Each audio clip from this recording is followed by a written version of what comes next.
Salut, bienvenue sur ma chaîne. Nous voilà déjà le 1er septembre, donc il est grand temps de donner les nouvelles parce que ça fait presque 2 mois que j'ai pas fait de vidéo. Donc comme vous pouvez le constater, la toiture est pas finie. Il reste encore toutes les ardoises sur place. Parce que Mathieu, le charpentier, a arrêté le chantier début juillet, pour la meilleure des raisons qui soit. Il reviendra après, donc il reste le fêtage et tout l'autre côté à faire.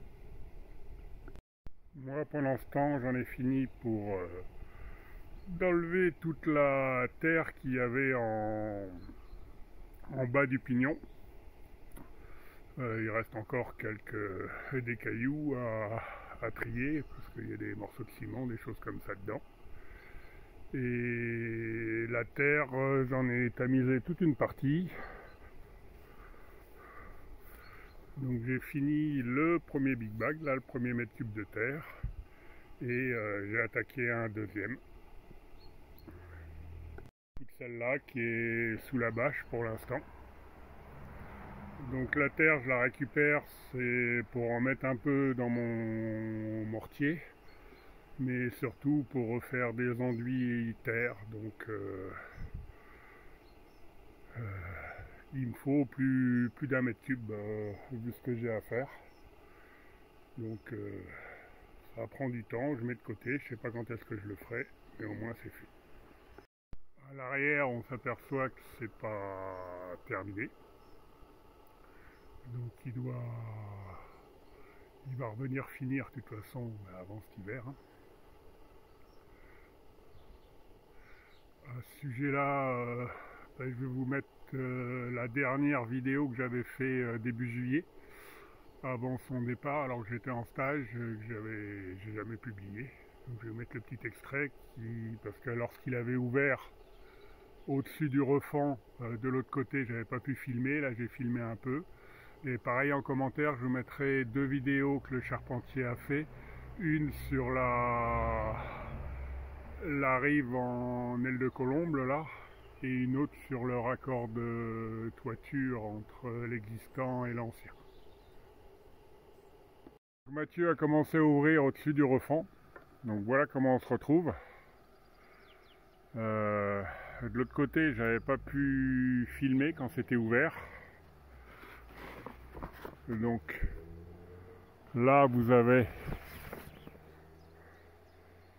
l'ancienne, la nouvelle volige qui a été posée sur la maison. Donc il pince un pare-pluie dessous. Au-dessus du refend, il a enlevé les vieux chevrons qu'il y avait. Et il a reposé entre toise et nouveaux chevrons. À ce niveau-là, c'est les bouts de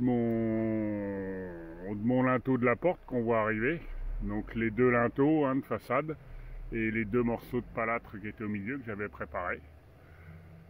Donc cette partie-là a été remaçonnée.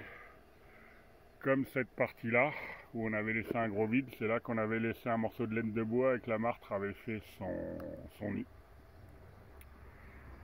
Et donc là, ce qu'il va faire, pas trop là parce qu'il n'y a pas beaucoup de place, mais principalement là, c'est qu'on va remettre de la laine de bois, profiter que c'est ouvert par l'extérieur, et après, par pluie, latte pour tenir le pare-pluie et volige par-dessus, avec la lame d'air entre les deux. Ça permettra de finir le tour de la cheminée. De l'autre côté, je ne l'ai pas montré, mais il a commencé à... Il a fait un joint également de manière à le rendre étanche, même s'il y aura une autre partie de zinc qui ira par-dessus. Donc, et après, même chose que l'autre côté, on attaque pareil. Comme cette semaine, ils annoncent pas de pluie, on en a profité pour enlever la première rangée des briques de ce côté-là. Hein, ah, et un petit troglodyte là, qui est pas content, son nid doit pas être loin. De manière à pouvoir attaquer l'autre côté plus facilement en mettant l'échelle au bord. Ça évite de monter sur les briques et ça évite surtout de passer à travers. Donc on va aller voir en haut ce que ça dit.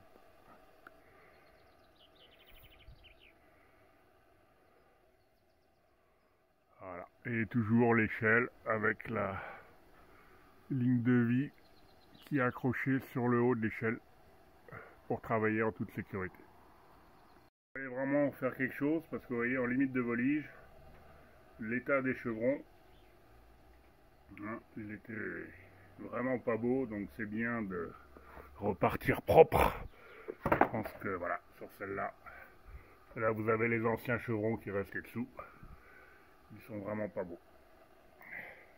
Donc la gouttière est toujours pas posée en bas là, de l'autre côté, on va aller voir après.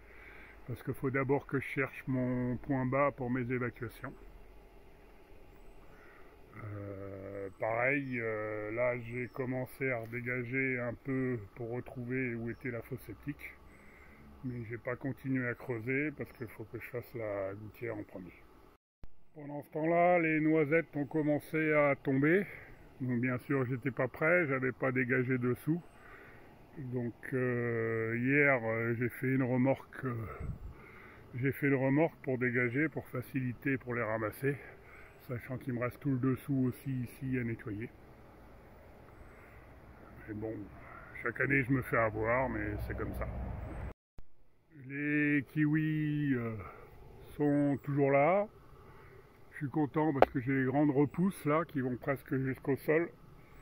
Donc il va falloir que j'identifie pied mâle, pied femelle. Et ça va me permettre de faire des marcottes cet hiver. Concernant la haie, j'ai repaillé avec de l'herbe, hein, de fauche, de manière à ce qu'elle soit pas trop envahie. Et globalement, j'ai pas eu de perte. J'ai juste une perte un peu au bout ici, là-bas, mais j'ai pas. Et cet hiver, si j'ai le temps, il faudrait que je dégage le côté cerisier. Les prunus mystères ont enfin donné des prunes, donc ça m'a permis de voir ce que c'était. Bon, pas grand chose, parce qu'il va falloir que je les nettoie, mais bon, maintenant je sais que c'est vraiment du prunier, donc c'est une bonne avancée. Cette année, c'était une année à pommes, hein, les pommiers sont bien fournis.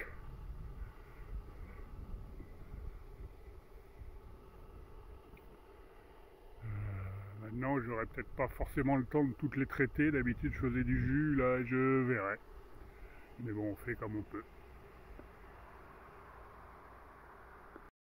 Côté jardin, ben, il n'y a plus rien. Donc là, j'ai recommencé à refaire mes allées en broyat, à pailler un petit peu. De manière à lui faire passer tout l'hiver. Je ne ferai pas de jardin d'automne, hein. Cette année, j'aurai pas le temps. Donc le but, c'est de protéger les planches de manière à ce qu'elles attaquent l'automne et le début d'hiver correct.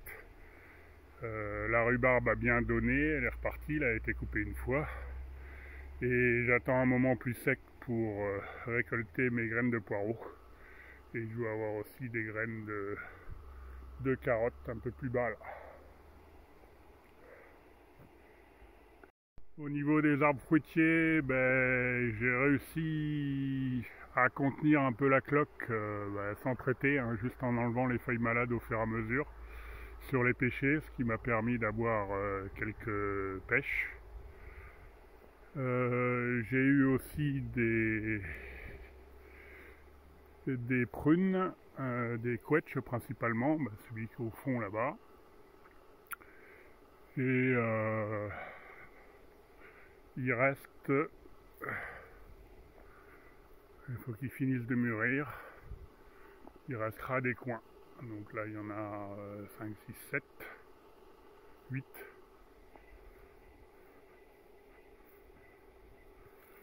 Et pareil sur celui-là, où il y en a un peu moins, mais c'est pas plus mal parce qu'il est plus petit.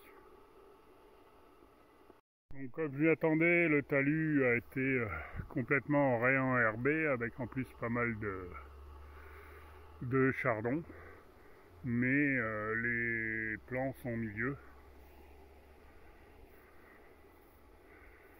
Et pour cette partie-là, donc là j'ai pas encore dégagé, mais j'ai commencé à dégager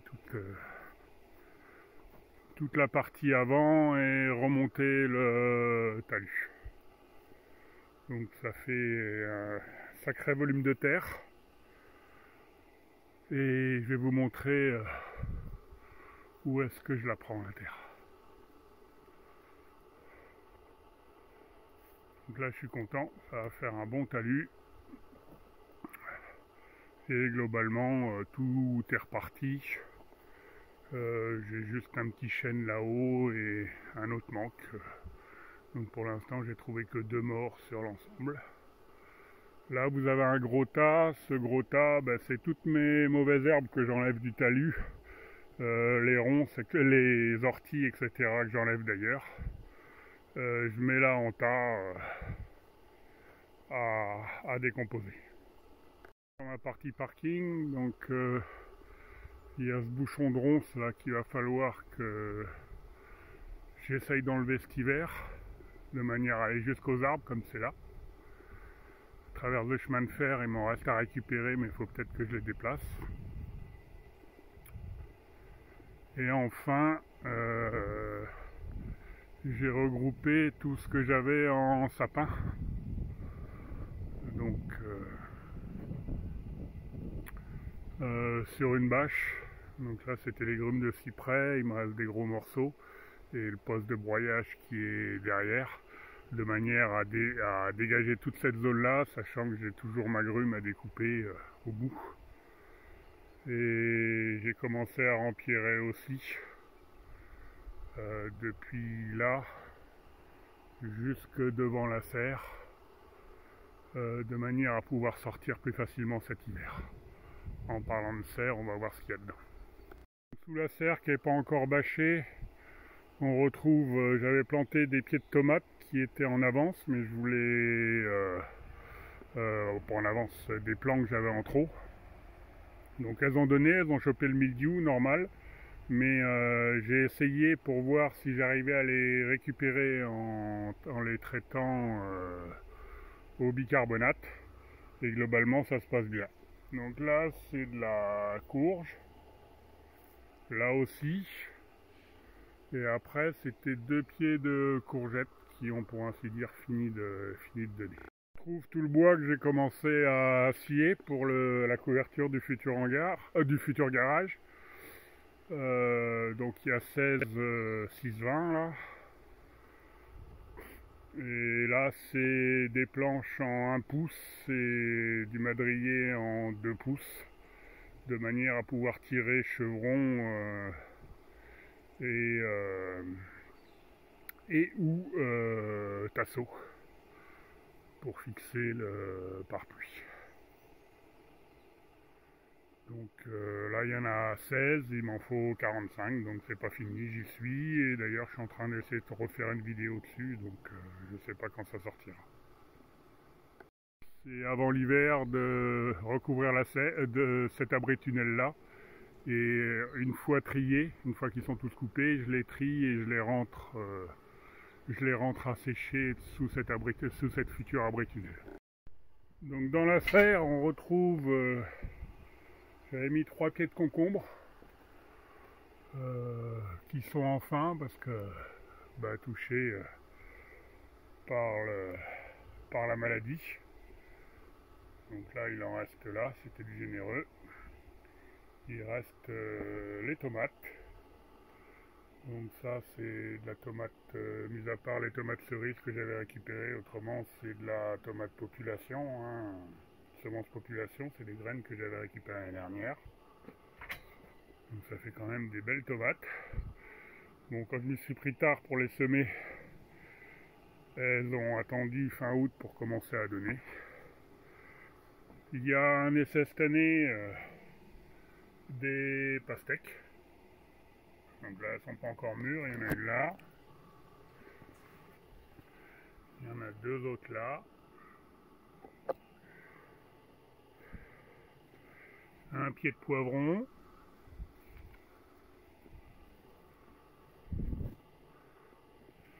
Un autre pied de pastèque qui lui m'a fait qu'une petite pastèque, c'est pas la même espèce, la même variété. Un autre pied de concombre qui est dans le même état, avec des concombres télégraphes, des plus longs. Et ça aussi c'est un pied de concombre et c'est des Lennon, des petits concombres ronds comme ça, bien sympa à l'usage. Dans la serre, j'avais aussi le long toute mon ail. Donc l'ail que j'ai eu sous la serre, c'est celle-là. Donc on tombe avec des têtes qui sont tout à fait correctes par rapport à dehors. Et après là, vous avez la récolte d'échalotes. Et là, c'était des oignons, donc un paquet de bulbilles mélangés. Hein.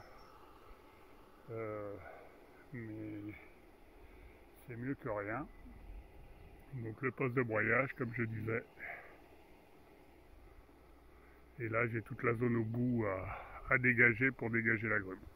On va dégager la grume parce que cette grume, elle est prévue à être sciée également. Et comme c'est du sapin, je voudrais éviter qu'elle traîne trop de temps dehors quand même avant d'être sciée. Là depuis mi-août, j'ai repris les autres grumes que j'avais, là que le bois que je vous ai montré tout à l'heure, pour éviter qu'ils repassent un deuxième hiver dehors, de manière à ce qu'ils ne s'abîment pas trop. Et là, une fois que la grume est enlevée, j'ai aussi un gros abri-tunnel, un 10 par 8 de 80 mètres carrés, que je vais mettre le long là pour pouvoir rentrer le tracteur, etc. Enfin, on arrive dans la zone derrière la maison. Ah, des tas de terre, donc la terre doit venir de par là. Oui, effectivement. Là, il faut que je remette une gouttière rapidement là sur cette partie-là, là, sur toute la longueur. Le problème, c'est qu'il me faut un point bas. Il faut que je puisse évacuer mes eaux. Et comme là, le sol derrière la maison est plus haut que la maison, il faut que je redescende et que j'aille chercher, pour les gouttières en tout cas, je vais aller chercher le puits qui est ici. Donc pour ça, j'ai tiré dessus des fondations en terre du mur, sous le sac là-bas là. Je suis descendu très légère pente, hein, j'ai moins d'1%. Et après je suis reparti dans l'autre sens avec une pente d'1% pour voir où est-ce que je tombe. Donc on s'aperçoit que je tombe sous la fondation du mur en parpaing. Mais ça c'est pas bien grave parce que ce mur en parpaing, de toute façon je ne compte pas le garder. Hein. Donc au travail à la mini-pelle pour le plus gros. Et pour ce qui est de la pente, de faire les références, c'est à la main. Le problème c'est que comme partout ici, c'est la terre, donc les plastiques sont dans le bac là-bas. Mais on retrouve aussi, donc ça c'est du verre, ça c'est de la ferraille, pas mal de branches et beaucoup de cailloux aussi. Les plus gros je les mets de côté, ça peut toujours servir. Donc voilà, ça prend du temps, donc je trie quand je mets la remorque du tracteur. Donc une fois que mon cheminement est fait, ça va me permettre de mettre la gouttière, sachant que je vais certainement repercer sous le mur à cet endroit-là, de manière à faire une évacuation qui soit le long. Et concernant cette partie-là qui est découverte pour l'instant, j'aimerais bien récupérer la surface couverte ici pour pouvoir dégager l'intérieur du garage quand je vais m'attaquer au sol du garage. Donc faut que je regarde, je pense que je vais prendre je vais reposer des pannes par-dessus là, donc plus haute que celles existantes mais au-dessus du mur, et poser des tôles de récup en 5 mètres que j'ai qui vont passer au-dessus du toit là. Comme la pente n'est pas la même. Et je mettrai quand même une gouttière sur les briques et après une gouttière sur la partie en tôle que j'ai rajoutée au-dessus. Mais bon, avant, il faut que je finisse, et sachant qu'en plus là, j'ai une souche de laurier qui va m'embêter. Mais bon, on fait ça tranquillement. Ce qui va m'embêter le plus, c'est celle-là. Parce que les racines rentrent dans la maison, hein, elle est vraiment prise dans la butte, sous le coin. Donc pour la sortir, ça va pas être évident. Le mur risque d'être déstabilisé. Mais de toute façon, il faut que je recreuse ici aussi. Parce que le but, c'est toujours sur ce point bas, d'aller chercher... là, on a le côté nord de la maison. Hein, d'aller chercher, mettre un caniveau le côté nord et d'aller chercher une évacuation qui part par là. Et j'ai aussi toute la terre qui est d'ici à enlever, de manière pareille à descendre au même niveau. Donc ça fait beaucoup de terrassement, mais il le faut. Après, une fois que ça sera sorti, que ça sera décaissé, j'aurai une meilleure idée de l'humidité que j'ai dans le sol cet hiver, savoir si ça fait baignoire ou pas. Et ça permettra de savoir où est-ce qu'il faut que je mette des drains. Donc je pense que c'est plus intelligent de le faire comme ça. Une fois que j'aurai fini mes 50 mètres de talus, là il m'en reste une vingtaine de mètres encore à faire. La terre, je vais en mettre là aussi, ici. Cela, il faut que je dégage cette zone-là, que je replante du laurier, de manière à faire un bon écran avec la route qui passe juste derrière, là, derrière la maison, là. Et je vais remettre de la terre aussi pour monter le talus. L'avantage, c'est que la terre est à côté, et donc ça ira plus vite.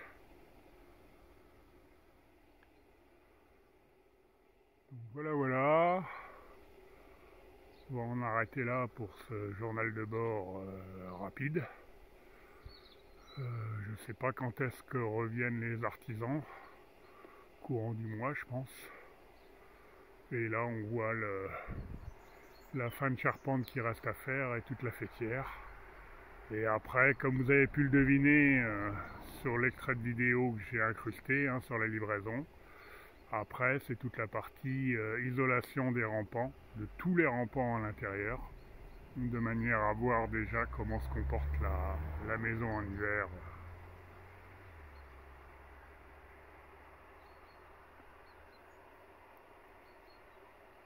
Allez, je vous dis à très bientôt. Kenavo.